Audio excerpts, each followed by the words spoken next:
All right, Marginal Gains listeners, really fun one today. Last week we launched a wind tunnel episode, part one of a plan two, which I think, judging by the success and the questions we've got, it may become like part six. But in the follow up to that episode, talking with Hottie and Fatty, and who do we know we can bring into the wind tunnel conversation? My friend Mark. Not only knows more about this than anybody I've ever known, but he no longer does it for a living, so he can actually talk.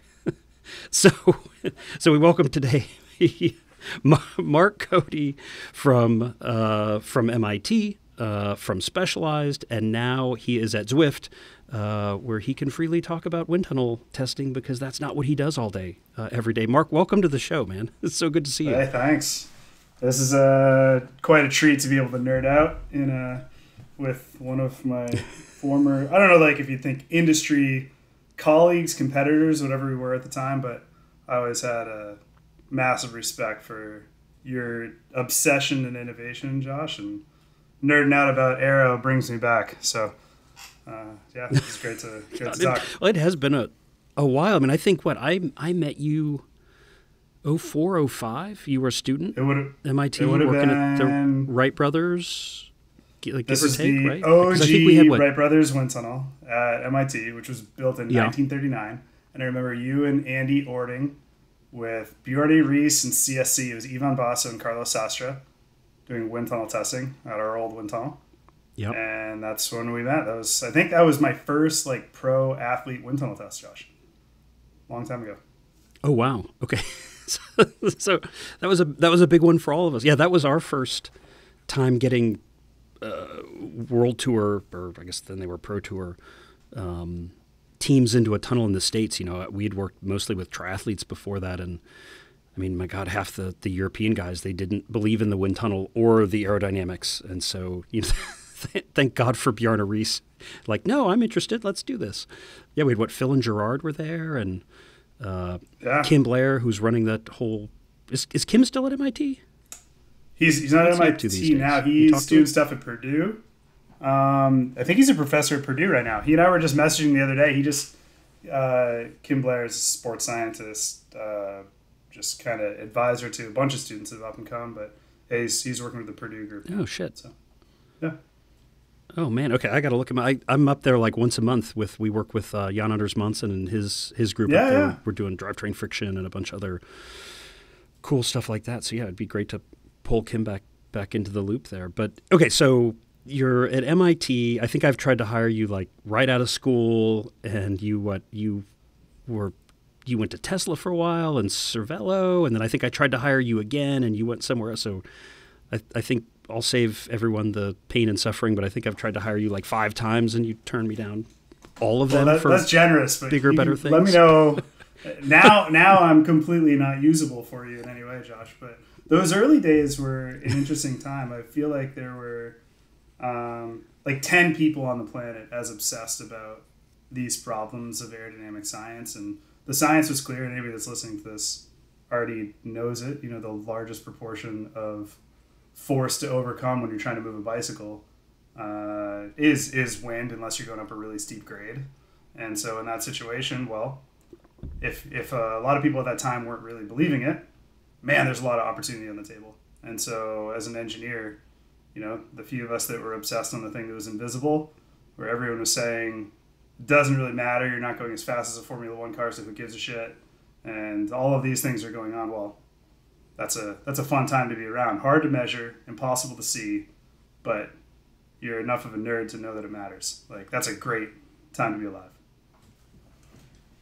Yeah, that's a really good way. Yeah, we talk a lot on the show about kind of the hidden benefits of the asymmetries and the nonlinearities of the science. But yeah, from just a competition perspective, being able to deploy some of these things with athletes and a team that were all bought in a world where no one else was bought in. Holy smokes, was that powerful stuff. I mean, it's a lot harder now, and I'd love to hear, I know certainly towards the end of my time, at Zip, it was like, oh my God, we're spending thousands of hours for sub %. gain, in some of these component areas, and it's a little different with rider position because you can kind of forever be going back in and tuning somebody. But I guess how was your experience towards the end of your career in this space different from the beginning? Yeah, so I was around cycling aerodynamics explicitly as I'll call it the first phase of my career for a good 15, maybe 17, almost 20 years, from my undergraduate start in 2003 through when I departed Specialized in 2020. In the early days of it, you speak to a lot of it, Josh. Athletes didn't believe it. They thought it was a photo shoot in a wind tunnel. And there were probably only 5 or 10 brands that's actually generous. I'll call it 3 to 5 brands that actually believed in the science, and the other half that believed in the marketing. And then I would also say there were probably only a few tunnels or facilities that could measure very well. So that was the early days. And now you look at, I remember we did a big thing at Specialized around a campaign called 5 Minutes that was looking at if you wrote all the aerodynamic stuff versus the non-aerodynamic stuff. So what did Vincenzo Nibali win the Tour de France on? Tarmac SL4 with non-aero wheels, with a ventilated helmet, with just a regular kit, non-integrated tires and rims. And then you compare that to something of today. That's about a 15% difference in overarching power to go the same exact speed. Right. And that sounds crazy, but 15% off of equipment before we even adjusted the body position. And the reality is, if you would have said that to an athlete in 2005, they would have called it bullshit and then asked for better wine at dinner that night after a wind tunnel test. And when you say that over coffee or over that glass of wine at dinner now with an athlete, they want to know more, and they want to know the next thing they should do, and should they get a surgery on their scapula so their shoulders become more narrow. It's just ridiculous, the adaptation and commitment now from athletes versus 20 years ago. There's a lot of belief. Yeah, for sure. I'd say the big one, I just coming from a test less than in December with a team, and everybody's willingness now is hey, you need a 140 stem and a 32 centimeter bar, and they're all like, oh, absolutely, okay, I'm in. Even 2 years ago, nobody wanted to hear that. But you put them on it, you put them in there, and oh my God, the difference, you can't deny it. It's an interesting thing if you think about it, because in the early days they can. Yeah, go ahead. Sorry. No, go. You go. I was just saying, it's an interesting thing now if you think about those early days was so much about convincing and compelling a population that it was real. And now it's I bet when you go to the wind tunnel now, you got to be on your A game, because the expectation is, oh, don't tell me what's better or worse. You got to find me some gains. There's some real commitment here. It's a different equation than it might have been in the early days. And it's certainly harder. I mean, the baseline starting point, is a whole other world than it was even just 5 years ago, much less 15. I truly miss those early days. I mean, you could do almost anything and find huge gains for an athlete. And now, there's certainly some tests where you're hours into it and finding almost nothing, right? Or the marketing side of the team, and that's typically why our company's there, right? We're there because the team has said, hey, the sponsor's bringing, and I never did this for any teams with you guys at Specialized, but we get a lot of it now where we come in and kind of serve as like an arbiter. Is this real? Are they messing with us?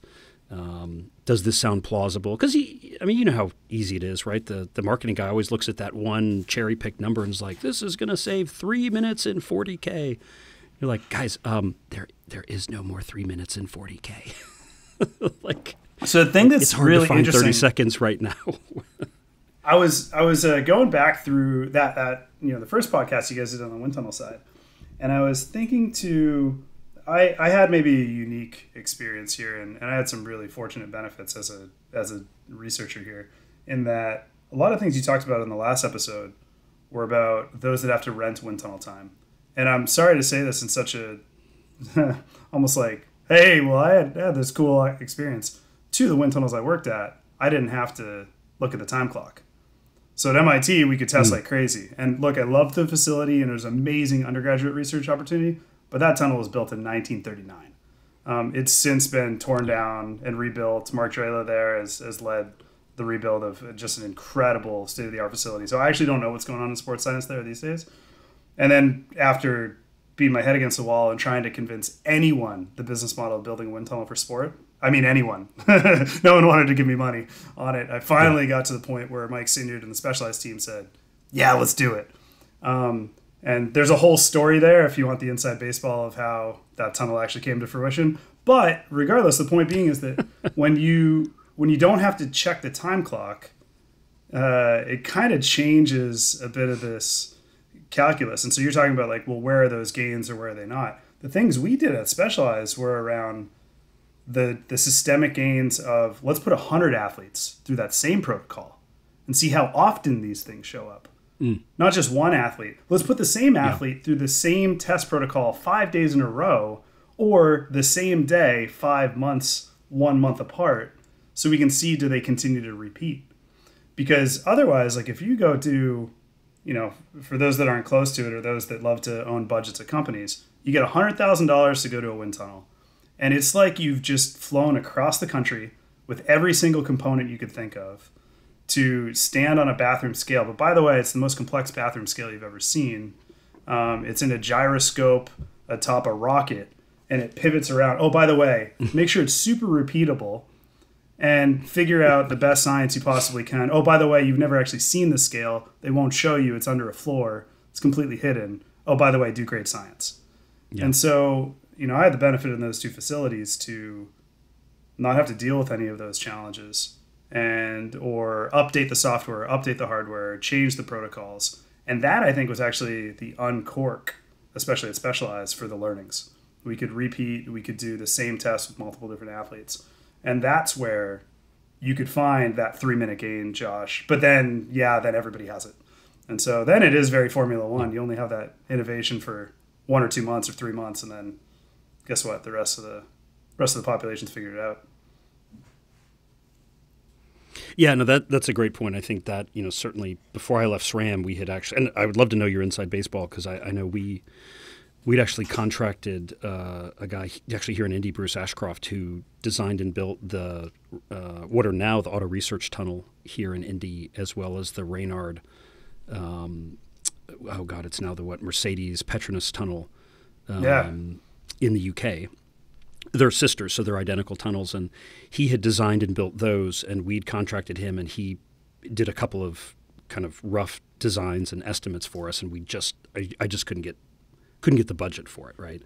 I think, SRAM, I mean, God love them, the big complex company, they're like, well, if, we give this to you, what are we going to give to RockShox? And like, well, I don't know, talk to them. But they've got suspension dynos already, and we got, I'm spending $200,000 a year to go to the tunnel, and like you said, you're not always extracting 100% of the value. So, yeah, what was your process to get that both designed and then also sold? Right? See, I thought you were part of this story, so let's do the abbreviated one. We'll probably not dwell too long, but this one intersects Josh Portner, Mark Cote, and Jordan Rapp worlds in terms of folklore here. Okay. So, take us all back to the mid-2000s, right? There were several of us that all believed in this aerodynamics, and I would, I'll short it, but let's say Steve Head, which obviously the Bontrager guys and Shrek were starting to believe it because of the partnership with Steve and his company, and then obviously yourself and everybody at Zip, the Cervelo cats. I gotta be honest, Specialized didn't believe it yet. I don't think many of the frame manufacturers believed it well enough. Not to say like there wasn't belief, but not like obsession. And so, selling all the different ways, why should the sport of cycling have a facility? Well, what ended up happening for me, I was naive. I was basically a little bit past internship, so what do I have to lose? I hadn't really built a career yet. I'd been at Specialized for a couple of years. I did Aero kind of as a part-time consultancy from being an engineer and industrial designer there. And I was an early engineer. I'm doing aluminum frames and just kind of figuring out how to put CAD together, right? And of course, but I'm naive, so I put plans. I built out a 3 or 4 page plan of how to build a wind tunnel. And I'm dropping it on Ben Capron, the CMO's desk, and on Mike Singer's desk, and I'm the CEO, and I have no friggin' idea. Like, what do I have to lose? And then it just kind of became a little bit more and more of an obsession.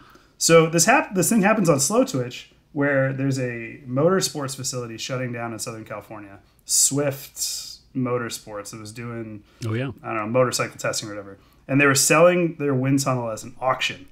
And I was either you or Jordan that tagged me on a Slow Twitch post, like, we should buy it. So we did. I went and talked to our head of facilities, Alfredo Achardi, and said, hey, Alfredo, we should put in a bid for this. Can you help me convince Sinyard? And like, Mike loves things like penny on the dollars, etc. And so these are all the things I shouldn't say on this podcast, but why the hell not? And so, so as it turns out, we put in a bid, but a little bit late. And there's one other bidder, and we lost the bid. And the minimum bid, I want to say, was like 50 grand. And we're talking $2 million worth of equipment. All their fans, their balance, their data acquisition, everything. And you know who the winning bidder was? Steve Head. Steve, yeah. So I got it into Sinyard's head that because Steve was working with Bontrager, that Trek had just bought a wind tunnel. Oh. And that is how I sold it. Nice.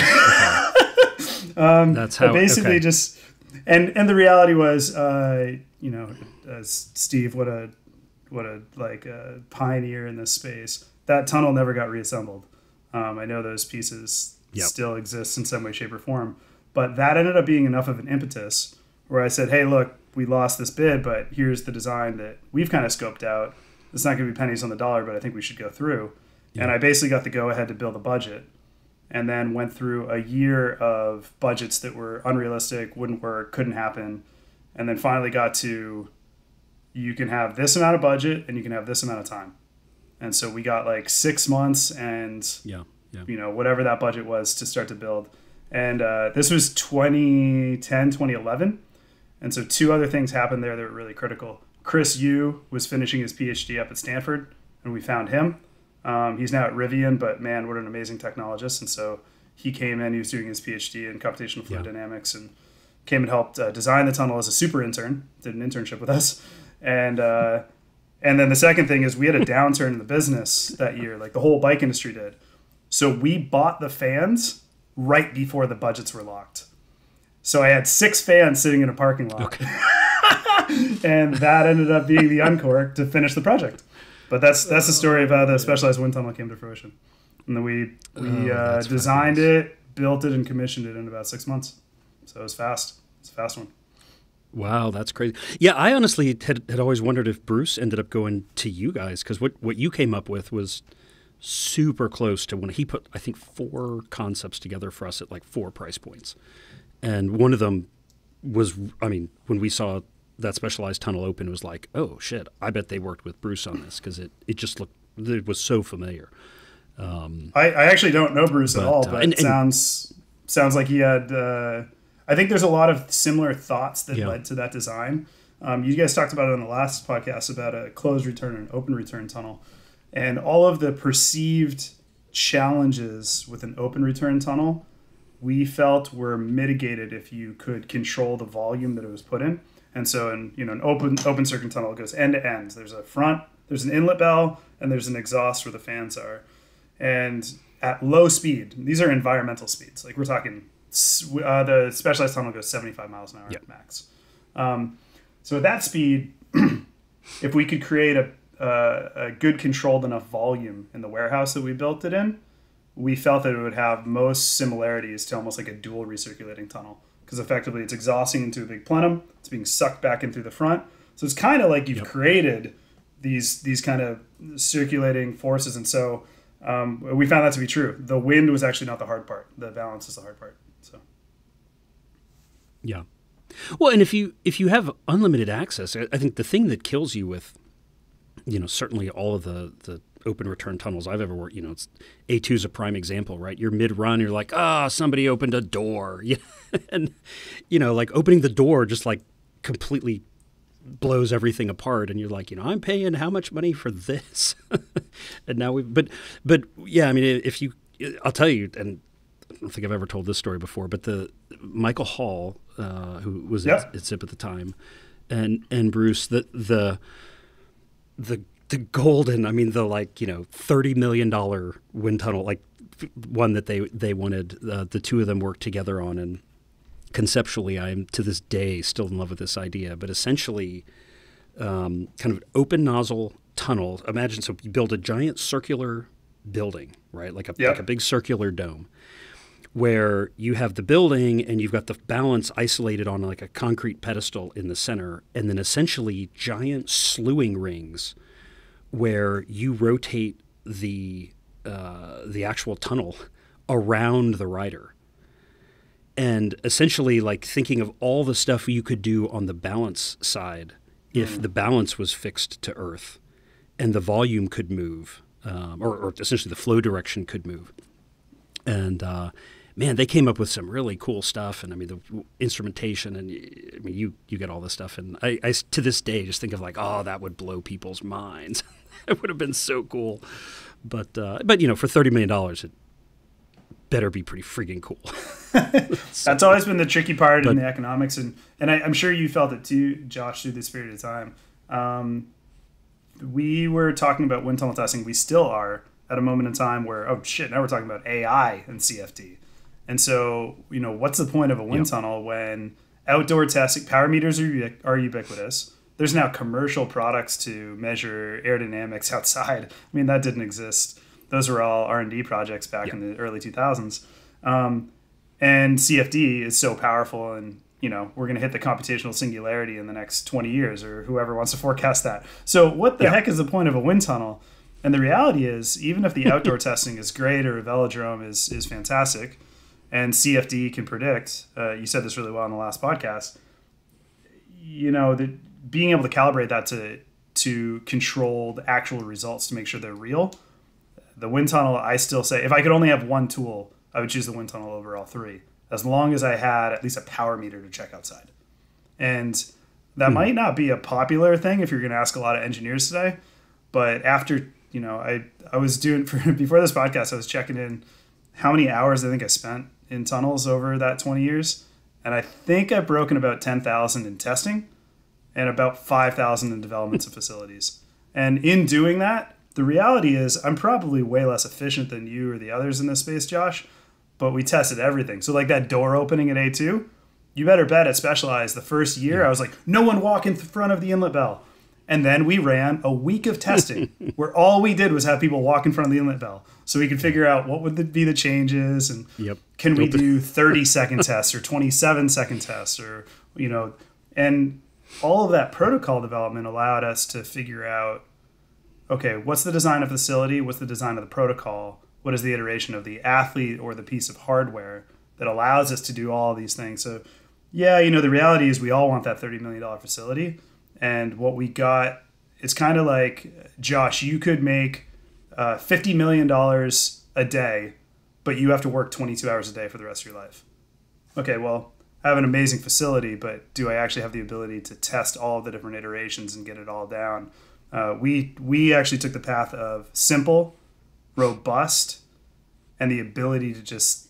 We did Tuesday night intern sessions in the wind tunnel. Come up with any idea you want, and let's see if there's a result. Because then we got to the point where time wasn't the issue, the ideas were. And that's where I think a lot of the really cool innovation comes. Oh, yeah, I agree. No, I was super jealous of that. I mean, I'll agree with your... I'm jealous of it now, Josh. It would be yeah.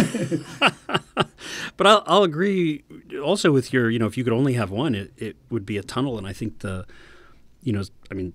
someone who's also spent a ton, thousands of hours in CFD, and that, to SRAM's credit, the thing they did buy us was a small supercomputer to run CFD, and that resulted in that work we did with Matt Godot and 3 AIAA papers, and I mean just tons of stuff. But I think and you get this, but for the average person, I mean, you still have to CAD it and mesh it and put it. I mean, some of the certainly the most fun, but truly some of the best, most creative ideas I've ever had were in real time in the tunnel, where it's good when somebody's like, "Who's got clay?" Right? And then like something's happened, and next thing you know, you've got some pocket knives and some clay and some foil tape, and I actually designed a helmet once for Floyd Landis that Cat-like built, and we designed it out of computer punch cards that were at the, in a box at the San Diego wind tunnel. We had duct tape, punch cards, and clay, and we built a helmet that was a flippin' fast helmet that they turned into a production product. And the reality is, it's those interactions. Like, go ahead. Those are the things where the innovations really come from. And I love it. And don't undersell like, oh, cool, SRAM gave us CFD. Josh, you and the team were the forefront leaders in product design with computational fluid dynamics. No questions asked. Like, I don't think that the textures that exist on carbon manufactured components today would exist if it wasn't for what you guys drove. And then all the things you're talking about of like those big aha moments. Well, like, for example, this bike behind me, that shiv was Cam Piper, Igmar Young Nickel, and Chris Yu with balsa wood pieces of paper and just kind of drawing out, what if we put a sail? Where can we put a sail on this bike that no one's done before? And how do we make the thing basically fly itself in a crosswind? And that didn't start in CFD. And the fun fact is, it started with that, and then the shapes that came off that shiv led to the Tarmac SL7, the Venge, wrong order, Venge, SL7, and now the SL8. All came off of balsa wood and manila folders and packing tape on that project, on the shiv. So, yeah, it's the best stuff, right? You talking about manila folders and my punch cards. I mean, that really, when I talk to students, I always try to talk about, you got to think like with aerodynamics, right? So much of this is like that first derivative of curvature, right? It's like, it's not the curvature as much as the rate of change of the curvature. And it took me a while to really realize, and it might have been something I read, it might have been Drela, but one of the old, RC airplane guys, they're like something about a thick enough paper really has a very controlled rate of change of curvature when you work with it, and tends to lend itself towards giving you, nice shapes. Can't be too thick, can't be too thin. But it's so funny to hear, because it's like that manila folder thickness. It's like you just have to be really careful with it. But in making it take shapes that you were really careful with, I think the airflow sees it similarly. It just always struck me as one of those weird things of like, how is so much of this related to paper? Well, my God, so many things I can think of were designed with about that thickness of paper, whatever. I don't even know what that thickness would be called. It makes me think about the kind of innovation path that's happened on frame and just aero design in general. And if you think back to late 90s and early 2000s, aero frames, we're still into the early carbon composites phase of being able to shape whatever we want to. We're still talking in NACA profiles, et cetera. Like, oh, we know airplanes are fast, so we're going to use airplane designs. And then what you just spoke to is, now if you look at it today, it's about being able to manipulate the shape to control the wind in the right ways. And we're at a whole different precipice as an industry. And there's 20, 30 companies I would give credit to that are doing really good work now. Whereas I think there were only less than a handful 20 years ago that honestly could do this in a meaningful way. And so it makes me think about what the next stage is. It's always the question you get, oh, well, you've already found the end of it. We're only finding that last 1%. Well, then change the paradigm again. It's all still the same equation, but what's the next major thing that can solve? So the aero team that specializes started to shift towards thermal.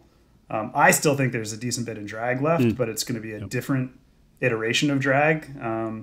The next phases, especially with the UCI rules changing on frame shapes, et cetera, there's still single-digit percentage of power savings available in equipment today.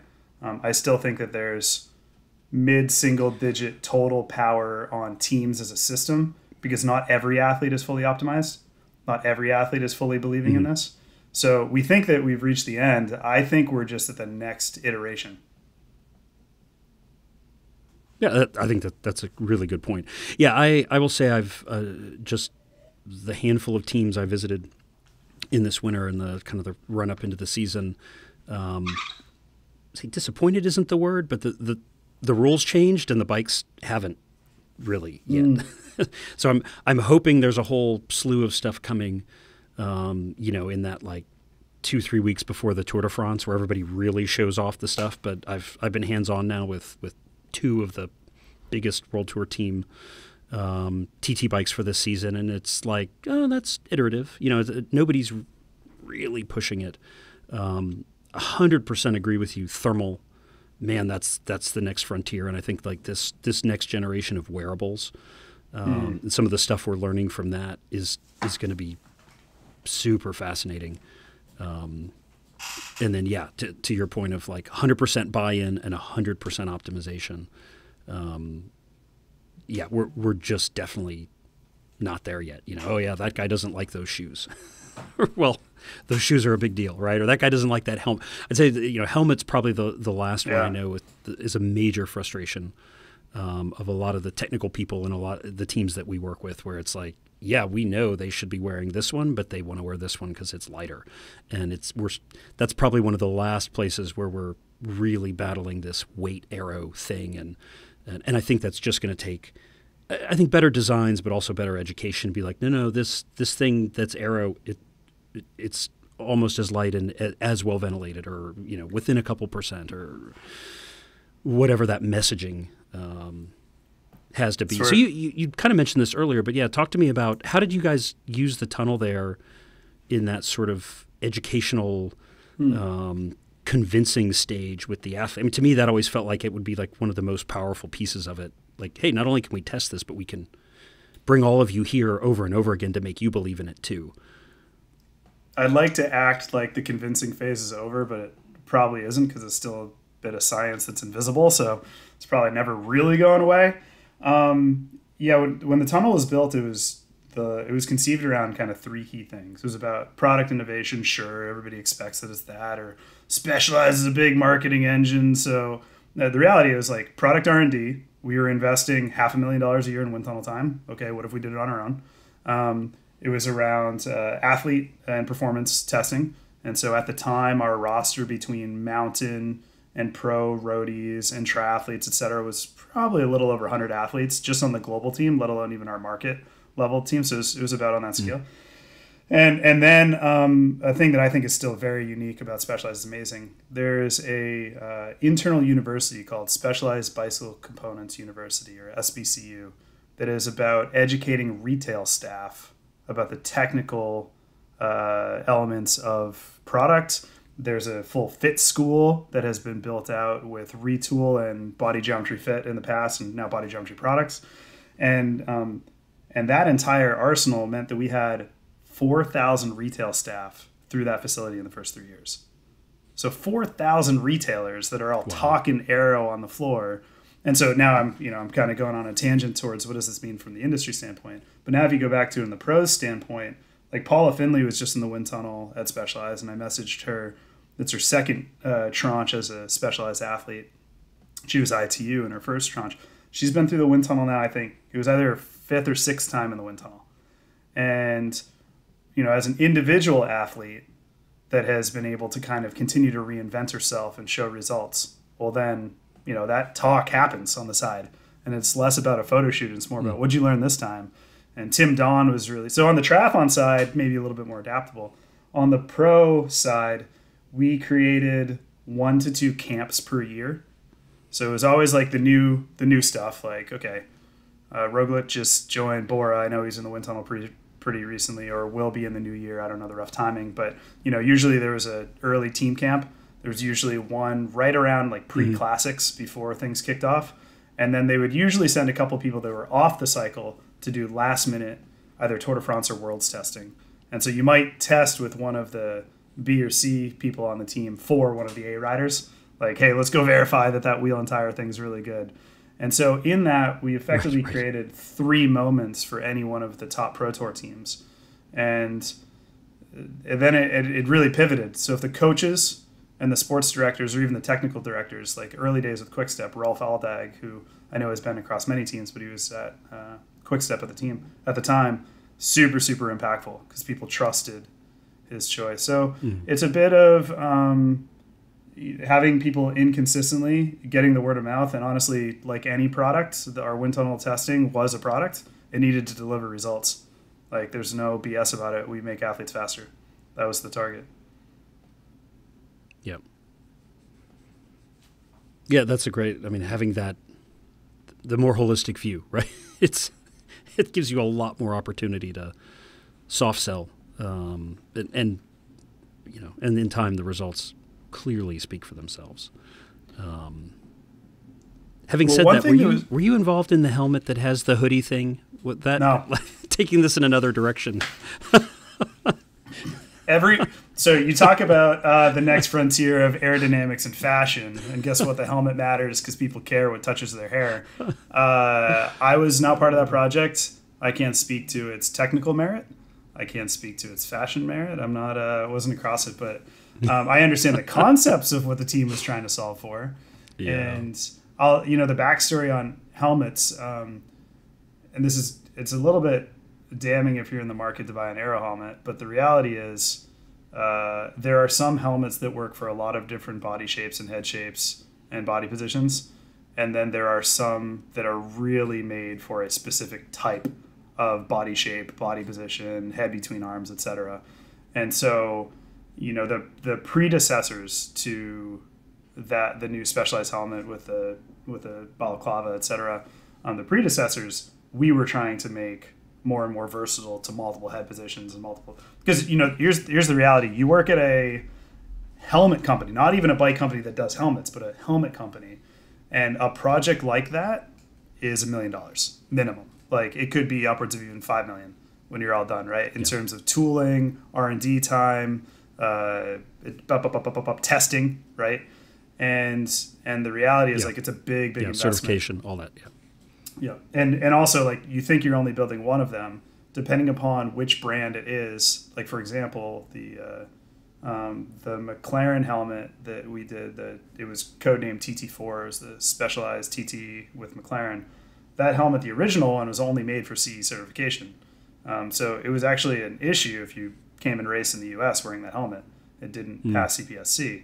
And so, like, there's a few different things here where, it's a bummer to the market, but it's the reality of the business. These are big projects. So my guess is, based upon a lot of the optimization that the teams had been doing with Specialized, the body positions and head positions really drove that nice thick rim to be a turbulator, to turbulate the airflow going over the shoulders. That's my hypothesis of what that helmet is doing. And then otherwise, a lot of clearance between the helmet and the inside of the head. And so everybody's been looking at the crazy track bikes and seeing the forks split out and the seat stays split out. That's all so that a wheel can, the wheel's spinning, so it's a whole different thing. But regardless, it's creating space so that you effectively make two airfoils that are the helmet. You've turbulated here so it goes over the shoulders. And then the rest of the helmet, make it as tiny as possible. And I'm pretty sure that's where a lot of the thought is on that new helmet. Yeah. I always tell everybody, every time we put a swim cap on a rider under a helmet, they go faster. It's just nobody wants to ride like that. So it's like I get the science, but it's unfortunate. I will speak to the fashion aspect of it. I'm not a fan. I don't like tall socks either. So that's, people can pick on me. I'm all have for, like, made in my world, the UCI rule would be no rule. No, we only sell 19 centimeter socks. That's my limit. People want them taller. I'm like, no, that is as tall as they get. And I got in trouble on Slow Twitch. Someone said, why don't you make, what do they call them? The ones that go up to the knees? And I was a total jerk, but I said, because my self-respect wouldn't allow me to sell that product. And I get it. They work. I mean, we've made prototypes. They work really well. I just don't want to be part of pushing that onto the industry. Like if they said in a room, like, hey, who's responsible for this? Like, I do not want to be the guy in the corner of, like, oh shit, do I raise my hand? Is that me? No, I just won't. This is the unwritten rule of the chief aerodynamicist in industry, Josh. It's exactly what you just said, because we could make the fastest thing in the world and ruin the sport forever in terms of the sex appeal, and that would be awful. And it makes me think about, like, kind of two meaningful tangents here. One, we just talked a little bit about hair, which then naturally falls into body hair. We should go there for a second. And then the second piece was around like the Aero products that existed but never stuck. And I'm curious of those that are in your brain, because I think, why don't we go there and then we'll come back to hair? Because hair, unfortunately, everything in aerodynamics devolves to body hair with my history in some way, shape, or form, and we'll get to that. But like, what are the Aero products that you think should have happened but didn't, or maybe could still? Ooh. Like, and I'll start with one. Wow, so Nike did these turbulators for, I don't know if it was the 2012 or 2016 Olympics for like track and field, where they did, it was like a turbulator. It was almost like a sticker that they put on the legs. And I don't know if it came out of breaking too, so it must have been 2016. But that has always been, you know, we have some cycling rules we can't really cut across, but that's why these tall socks, beyond 19 centimeters does work. But, you know, like that's why these things have come up. Are there any products that you think could or should exist that just never really happened? Oh, man, the should exist is I'll tell you that, I mean, although I think we mentioned in the last one, the body fairings, right? That's one of those, I totally get it. They totally work. I've seen half a dozen companies over the year do it, but that's like 10 times worse than tall socks in my mind. So it's like, you know, like you said, like we could single-handedly kill the sport. You know, like I do not want, like, you know, 14-year-olds at like the Barnes and Noble opening a cycling magazine and seeing that and being like, oh God, no, that's, I'll tell you my story on this, and I've told it to him personally, but when I was getting into cycling, you know, Greg LeMond, I mean, that 89 Tour win, that Bottecchia Chronostrada, right? I mean, that was just like the thing that pulled me into the sport. Like, I want that bicycle. And as I was getting into it, like, oh man, triathlon, there's so much cool bike stuff, and maybe I want to do triathlon. And, you know, you have a tri background. And I bought a triathlon magazine at the bookstore when bookstores existed. And I brought it home and I opened it, and the opening cover was a 2-page spread of Kenny Souza in a neon yellow, like, mankini laying in front of his, like, Nishiki, whatever. And I just remember in that moment being like, oh, yeah, this is not for me. like, and so years later, I met Kenny, who's an amazing triathlete with this amazing career. But I just like, you single-handedly kept me out of the sport of triathlon with that ad. And but I think of that often throughout my career, like, oh my God, we all have the power to be that to somebody. Like, I don't want to be somebody's Kenny Souza. Like, so socks are limited to 19, no taller. This is where we have rules and limits. Yeah. I would be fine if the UCI said there are no rules except socks can't be taller than this. and maybe a few other things. But your thing about the body stickers, though, so, you know, obviously from speed skating, we had those like sew-on turbulators that became stick-on turbulators. You know, I think it expires here soon, but yeah, Andy O and I have the patent for the dimple wheel surface and all that. And so probably twice a year to this day, somebody comes to me with some sort of like turbulator sticker package that they want to know, like, will this violate your patent if we sell this or whatever? And I don't think any of them have ever been successful. But I do wonder with the ever improving state of like field aero sensors, and you know, they just updated Golden Cheetah, right? And so, you know, all the way all of that stuff is improving, I wonder if maybe that doesn't become a future product category that begins to work. You know, I think historically I've always just told people like, hey, just putting them there doesn't guarantee any sort of performance, right? You could just as well be making it worse as making it better. And so if you're going to do it, you need to have a way to validate it. And, you know, thus far, none of those sticker companies ever have. But, you know, like you said, a couple of years from now, we might be in a spot where I could sell you a sticker kit and you move it around and maybe you find something. It's a tricky one, and it's an interesting space. And for those that don't get the benefit of looking at cylinders and wind tunnel all the time, I always come back to like the typical thing. Okay, why does a golf ball have dimples? Well, if you made a golf ball vertical and it's just a cylinder as opposed to a sphere and it wasn't rotating, well, what would you do? You'd put some type of ridge or some type of indent, probably about 30% of the cord length up at the front. It would trip the airflow, pulls it back behind it, and in doing that, you decrease the drag of the object. That's what we're really talking about here. Well, when you have big cylinders, the upper arm or the lower leg, just blasting through the air at 20 to 30 miles an hour, it's the same problem. And so, Nike was doing this with back in speed skating with Chet Kyle and the original speed suits back in the 2000 days, and then it's been the same problem that's come up over and over again. So it's a hard one to validate, and you can mess it up, but it's also pretty meaningful if you can make big cylinders work better through air. That's always been one.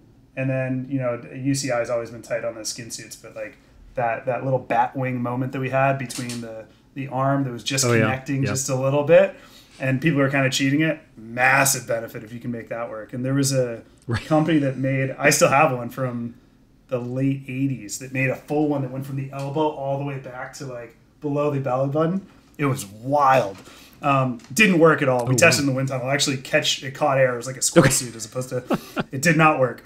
But the concepts, there's a lot still on the apparel side that's interesting. Have you? I'm going to tell one that's followed me around. Back. Yeah, go ahead. No, you go. Go. I was going to tell you one that's been following me around for a while, and then see if you've had any that have followed you too, Josh. We had now retired, but super awesome athlete, Jesse Thomas, that was in the early days of Instagram really doing it right in terms of his content. He's like, all right, we're in a wind tunnel that's specialized. Let's finally answer the shaved legs thing. And we thought he was coming in and we were just going to do a test and optimize. We did 2 really cool tests with Jesse that day. First one is he wanted to do a full half Ironman while we measured the whole time. So we did handouts with water. We did like him getting out of it to stretch his back. So we did a full 320 watts for whatever that is, 2 hours and 8 minutes or whatever he was doing in the wind tunnel, head down, measuring his drag the whole time. Super, super cool test. And anybody that doesn't know Jesse, he's a Stanford grad. He's colloquial as a marketer, but guess what? He's nerdy as shit. Yeah, super smart. And then the second thing we did was we did shaved legs. And as smart as Jesse is, he's also that hairy. And so he was super high on the Chewbacca scale. And we honestly thought that the tunnel had an issue because we tossed him in. He had just done this long test. He did his baseline kind of control position. We shaved his leg. Well, he shaved his legs. I didn't shave his legs. And then put him back in the wind tunnel. And the drop was insane. I don't remember what it was, but it was over a minute over 40K or something like that. And then that turned into, I want to call it a 3-month obsession on shaved legs. We tested 11 athletes in the next several months, showed consistent gains. The shaved legs we found no athlete where shaved legs was worse. And the variation was somewhere between, 30 seconds up to 90 seconds over 40K difference. It was pretty substantial. Yeah. And so I'll close on this to just say, 1, shaved legs matters. And then 2, that hair test, because we were YouTubing all this stuff at the time, turned into the thing that followed me for the next decade. Shave my beard. Is this mustache faster? Yeah. Should I, is my mullet just good for the party or is it good for speed? Have you had any nerdy aero things that have followed you for the last 20 years that people ask you on the street? Oh, man.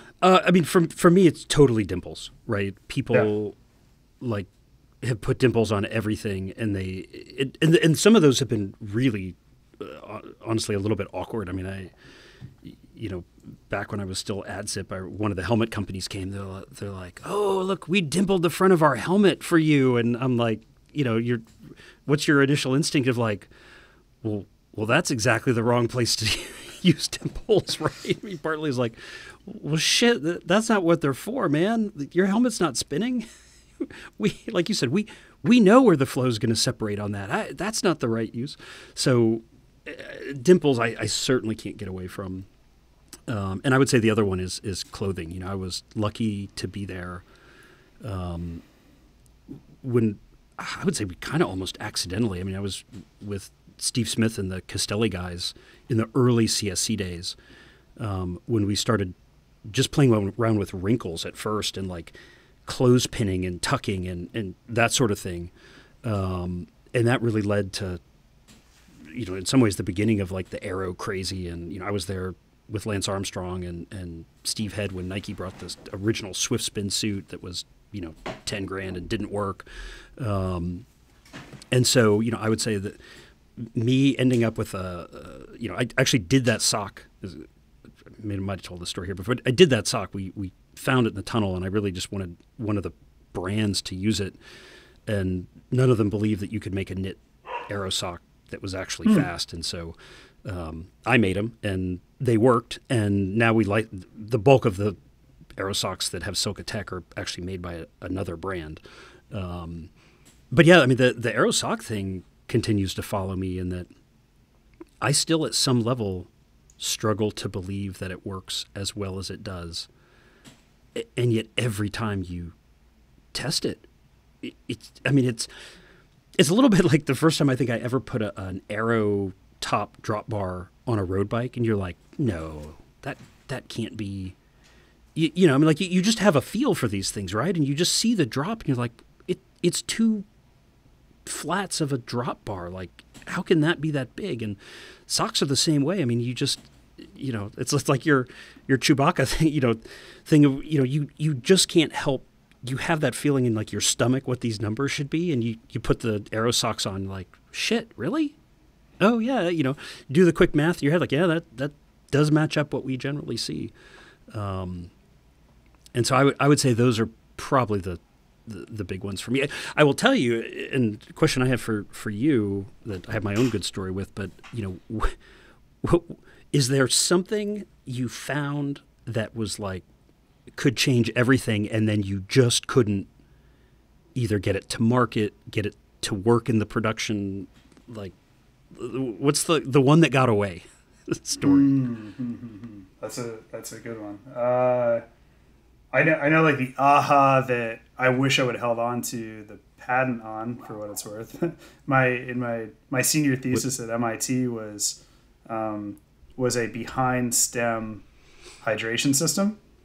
And so literally just a hydration system that goes behind the stem, and you'd think you can't get that patented. There's enough prior art. There really wasn't in the same space. And if you go back in mid 2000s, everyone had a traditional stem with a steerer and a big gaping hole behind that.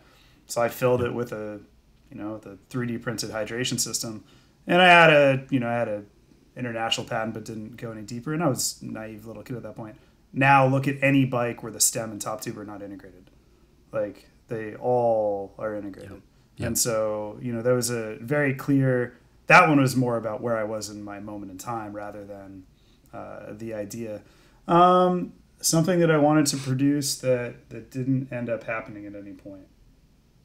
I hate to be a situation where I have to give credit where it's due. Mike Sinyard is just crazy enough to give a bunch of late 20-year-olds some free reign to make some cool shit. And so we had the benefit to make a lot of cool stuff, Josh. And we had very, very smart developers and very, very smart product managers and engineers. And are there businesses or areas I think we could have improved and still can? Yeah, for sure. But there wasn't. If you asked me that question in 2009, I would have given you a list of 100 things. Asking me in 2024, I think we made most of those 100 things. They might not be called Aero anymore, but the Aero is built into the product now. And that was... So no, but tell me your story, because that's a terrible answer for your perfect lead-in.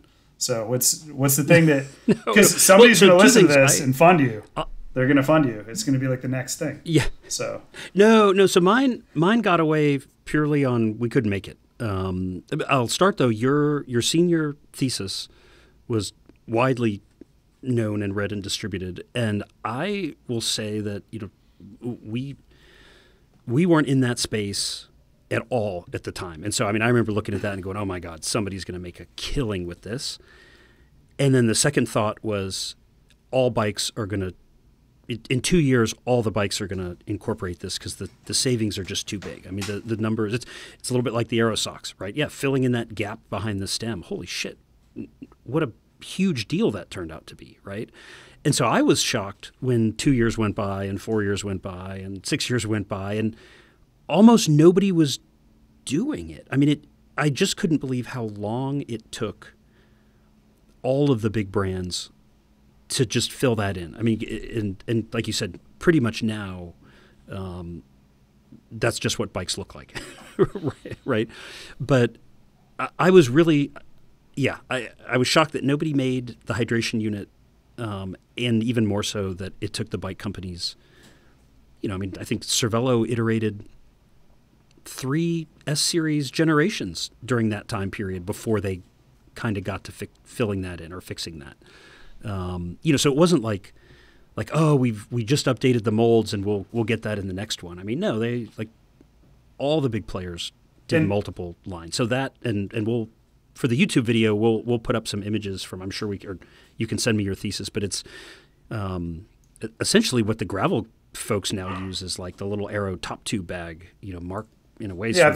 At the time, it was called like the triathlon side. They used something called a bento box, and it was there's a company building those. But just for context for everybody here, and then we move off this topic.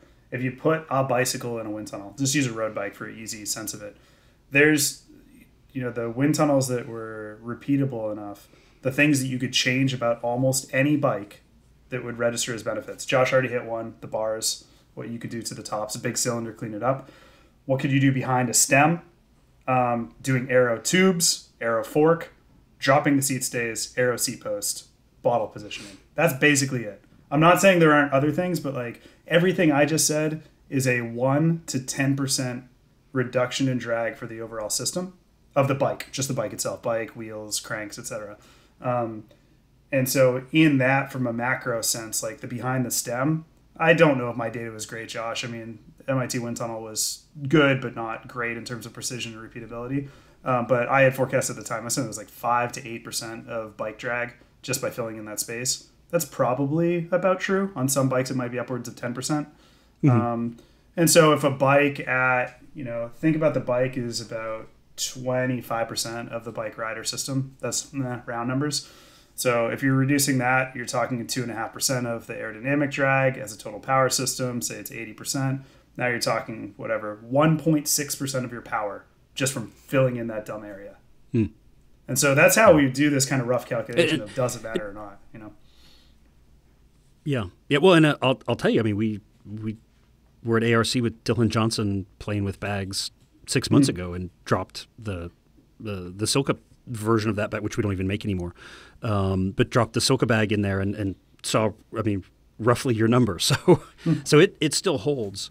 If the bag is done well and the bike is still of that style, right? I mean, so many of them have gone to filling that in, and certainly on the road racing side, and all the TT, right? You never see a time trial bike that doesn't have that sorted, from the factory. But yeah, so that one still surprised me, but you kind of just gave this secret away in this senior thesis, and it was like, okay, industry. But the one that got away for me, and this still just kind of breaks my heart to this day, but again, Michael Hall, I mentioned earlier, he came from car racing, and he had experience with shaving and grooving tires for race cars. And, we started doing aero tire development, and he came up with this tire that we called the Magic Tire that essentially, I mean, we shaved a tire to, I mean, more or less like this kind of parabolic shape, roughly. And my God, you could put that thing on any wheel and be at negative drag at like 7.5 degrees. I mean, just boom. 404 negative drag. I mean, it was just like, holy shit.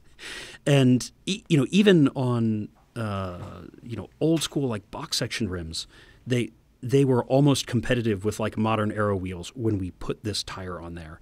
And oh my God, I spent I bet I spent close to $100,000 at Lion Tire, who's the parent of Vittoria. With I mean, you know them, right? Rudy and Renee and the crew over there. I mean, they're just lovely, lovely people. But we just couldn't figure out what the shape needed to be molded like. That when it was at pressure under all of that casing tension, that it would have that final shape, right? Because it's, you mold it as one thing, but of course it grows, it twists, it moves, it changes shape, and we just went iteration after iteration, and every one of those tires, when you would make it for real and put it in the wind tunnel, completely sucked. It wasn't even like it was some middle ground. It was like, okay, the magic tire, like, okay, break it out, run it. Oh, it's beautiful, and then okay, put the prototype. Yeah, it's terrible. Did you end up going and that was making... before we were doing a lot of rolling resistance testing, so... Yeah. Did sure Michael end up going and resistances, making a bunch of one-off tires ultimately for everybody then? Because I could see Michael just doing a side gig, just building, like Dugast makes classics tires, and Michael Hall's there in a garage making the Milan San Remo tires for the next year. Like, he probably should have, and he's got the personality for. I remember we always teased him. He was the only guy when we made the 1080. It was so much volume that we just couldn't get the bladder figured out. And Michael figured out how to hand seam with one of those hand plastic welders. He could make bladders that worked. Huh. And I remember we launched that product, and I think there were like 12 wheels in the wild, and all of them had been made by Michael. And I remember one of our distributors in Europe saying, like, well, what's the availability? And Michael said something like, well, I can make one a day, and I'm only about 500 units behind right now. And so we came home from that trip with like, okay, we got to figure out a new bladder technology. But yeah, that guy just has a way about him with things like that. We're like, oh man, all those one-off Michael Hall products, always amazing. Getting it to market, always a different story. You do remind me of I have one that if any enterprising wheel company is listening and is interested. We never built. I always wanted to build it, and the science was never fully proven, so somebody has to actually prove it. Mm-hmm. I think the Nimble crosswind was the closest to it, but it was the hypothesis that in enough of a crosswind situation, you could create a multi-spoked wheel that created enough torque off of the actual blades that it spun itself. And that sounds simple in concept. Take a pinwheel, blow air on it, but take a pinwheel, blow air on it at a 10% yaw, a 10% apparent wind, and have it spin itself. Now, to do that, you have to make sure that it doesn't add so much drag in a head-on situation. You also have to make sure that torque doesn't create any weird asymmetries, because the front of the wheel is going at a different apparent speed than the back of the wheel, and so it's going to ride really weird. But that concept, when we ran the rough, just like back of the napkin calcs, could have been material enough in certain windy conditions. So I always thought that in the right Kona day, you would change the front and rear wheel based upon the conditions. And it could be material on the order of 5-10 minutes over that course. If you had all the things need to be right, the federations need to make sure that it's legal. I assume that if it actually worked, it would be named illegal in the first 3 months by every federation. And if it didn't work, then it was a massive expense in the tooling and the. So I always wanted to build the pinwheel. But I also never did the due diligence to see if anything I said is real. So, yeah, I'll tell you that two wheels that to this day kind of torment me in some deep place in my brain. That Nimble crosswind, like you said, just had some really bizarre behavior compared to other wheels. That it had that incredible kind of pinwheeling effect. We would later, after we did all the CFD stuff and all that center of pressure development, we would later find that, like you said, you're essentially trading like translational drag for rotational drag in some ways, but you were having these massive center of pressure shifts to get there, which is why that wheel, for being a relatively shallow wheel, that wheel could be really terrifying. And I for years had thought, oh man, if you could do this, like merge a first generation 808 rim onto sort of that hub, right, with that pinwheeling effect. And we actually had made a couple of prototypes, and they were just in the condition that you wanted to ride that wheel in. You did not want to ride that wheel. Exactly. Yeah, exactly. Right, like 5 minutes of riding that wheel, and people are like this is a ride I want off of. But that wheel, I think, was fascinating in a bunch. And then the other one, and it was a very funny moment. Steve Head and I generally did not get along, and we, I think, in a lot of ways, really pushed each other. If Steve did something, it would really piss me off, and I'd have to go do something better, and vice versa. But for a number of years there, Trek would bring both. It was Zip and Head at the wind tunnel testing, because we made the disc wheel and he made the 3-spoke wheel. And I remember one of the early tests there, somebody brought a Mavic 3G, if you remember that, like the early Mavic 3-spoke wheel. Yeah. And it has this sort of like kind of big hub thing, right? That's got a really nice arrow shape to it. And I just remember it was kind of funny. Doug Cusick, who might even still be at Trek, but he's one of the engineers there. I think had found this wheel and was like, oh, well, Lance and all of them weren't there yet. And Steve was usually with Lance because they were really good friends going way back. And we were just kind of putzing around waiting for them to show up. And we put that wheel in there, and it smoked everything. I mean, it smoked our 808. It smoked the Head 3-spoke, whatever. And I remember him just getting that look and being like, oh, we should probably put this away and not run it when Steve's here. But I found one of those on eBay and have run it a number of times. And I mean, that, for being one of the original 3-spokes, that wheel is still competitive today if you run a tire of the era, 20 millimeter tire or whatever. Yep.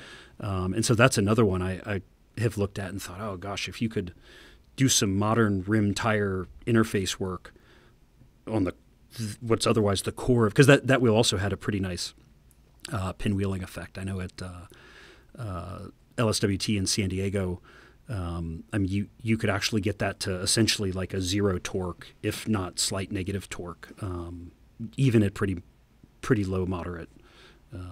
I think we just found the mission of this podcast, Josh, is that hopefully there's 1 to 5 enterprising wheel companies or up-and-comers that are bored and have a few projects. Because the things we're talking about, just to be clear, enough proof that they work, but man, you got to optimize the hell out of them and make sure that they don't work in just the smallest little condition. Because we could make the most amazing 6-degree yaw wheel that is terrible 0 to 5 and 7 to 15. And guess what? That's always the same thing we talked about on the helmets. But that concept you're talking about, Josh, on the almost like an Aero hub. Do you remember the Specialized wheels that had the alloy and carbon hub that went out a little bit wider and it was a shorter spoke? Oh yeah, I don't remember what it was called. Yep. That concept was from the first of the Rovals, right? Yeah. Not a great first product. Yeah.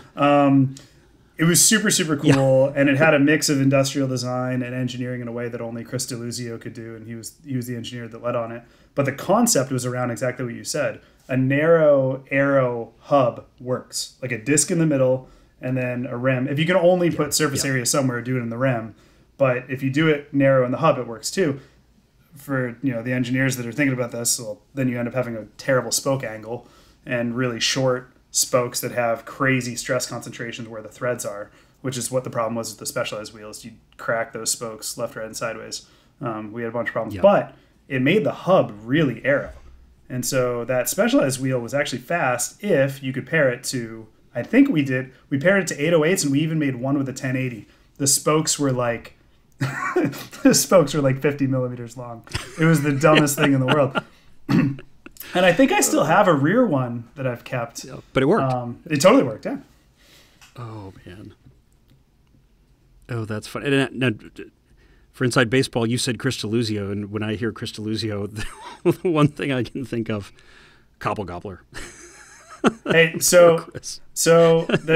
give the concept. We gotta say Cobble Gobbler. The concept of the suspension seat post was Chris DeLuzio's. The name is fully mine to blame, and so I don't know why I'm admitting this on a recording. Oh, but I feel terrible. I've been picking on Chris. Hey, I've been picking on Chris for years, and I love Chris. You should have been picking on me. Amazing. Yeah. And he's been taking it. So like this makes me like him even more. He's been taking that bullet for you. Chris, well, he's at least a dozen years. Some man for one man. Chris DeLuzio is an expert of making carbon composites flex or not flex in every direction you want them to. And so the product that we're talking about here is a seat post that was done on the Roubaix. When did we launch it? After the SL4. So it would have been like somewhere like circa 2013 through 20, I don't know, something like that. Mid 2010s. And it's a seat post that had a little kind of shape to it that gave vertical compliance just in a local area. And basically a carbon leaf spring. Well, we were in a meeting where we were talking about how to launch that Roubaix. And at that time, Chris Yu was fully in. The wind tunnel was built. We had an Aero team. So I was in charge of marketing and in charge of innovation. But honestly, the innovation team was doing it without me. So we were launching the Roubaix. And it was like, what can we say about this bike? And like, well, it gobbles the cobbles.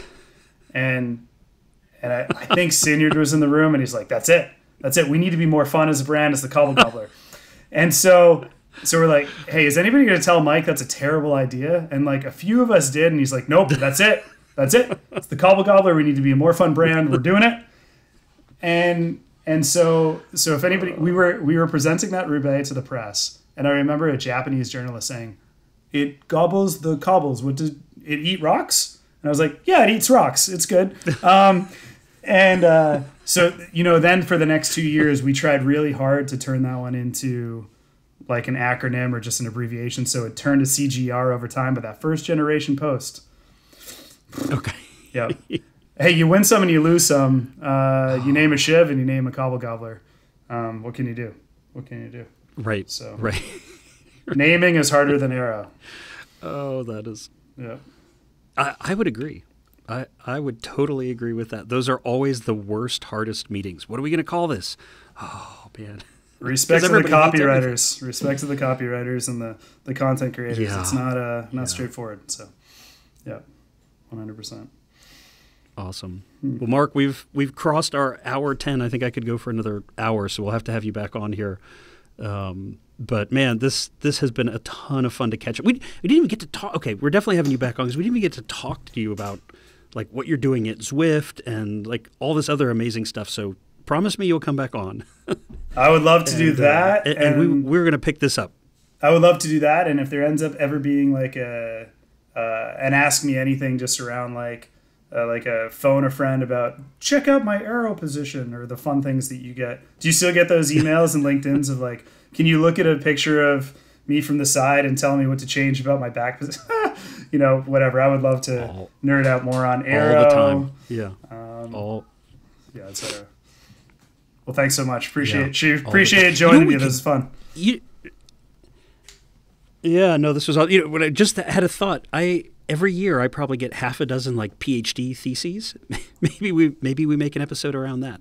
We'd have to get approval from them, but like, hey, let's read these people's theses and see where it goes. So, all right, we'll pick this up offline. We'll schedule the next one. But thanks a ton, and always great catching up with you. Absolute pleasure. Thanks, guys.